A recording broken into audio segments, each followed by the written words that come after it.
The second episode of She-Hulk, Attorney at Law, is here, and it's fleshing out Jennifer Walters' MCU world in some surprising ways. Jenna here, ready to break down the biggest Easter eggs and Marvel comic references in the newly released Episode 2 of She-Hulk. So make sure you're subscribed to the Phase Zero YouTube channel, and let's dive in. The episode opens with news coverage of Jen's courtroom fight with Titania, which ultimately leads to her being publicly branded the She-Hulk. In the comics, Jen gets her superhero name in just as quick and just as silly of a way, after a group of mob hitmen who attack her at the hospital remark that she's some kind of She-Hulk. So that's it? What, we some kind of suicide squad? When Jen is looking for a new, non-lawyer job, she ends up on a website with some pretty major MCU Easter eggs.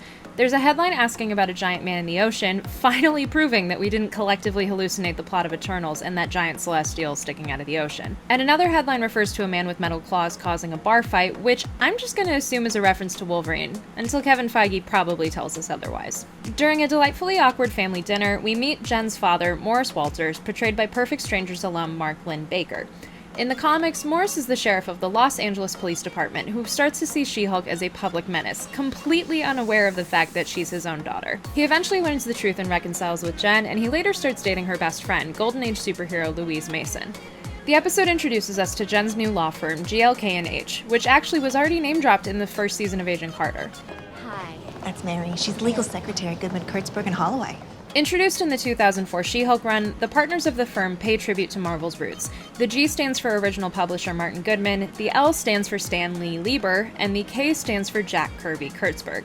The fourth partner is Holden Holloway, an original character who goes on his own very weird journey in the comics. He's the grandfather of the teenage superhero Southpaw, and for a stretch of time he's impersonated by RD6, a robot working for the Living Tribunal.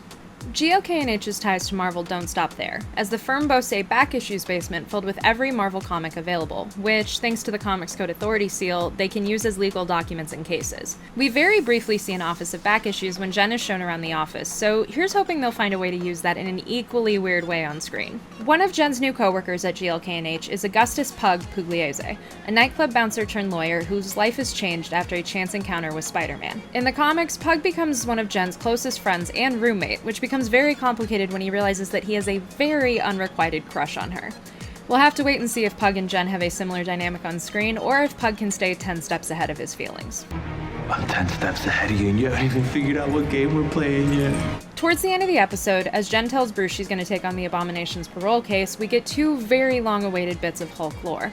We get the reveal that Bruce is now on the spaceship that caused Jen's car accident in Episode 1. So, World War Hulk confirmed? Shut the front door. At very least, this definitely boosts the theories that Bruce's son Scar might show up sooner than later. Also, we finally get an in-canon reference to Mark Ruffalo replacing Edward Norton as the franchise's Hulk, with him remarking that he's a completely different person now compared to when he fought Abomination. If you ask me, this is the best use of She-Hulk's fourth wall breaking that we've seen yet.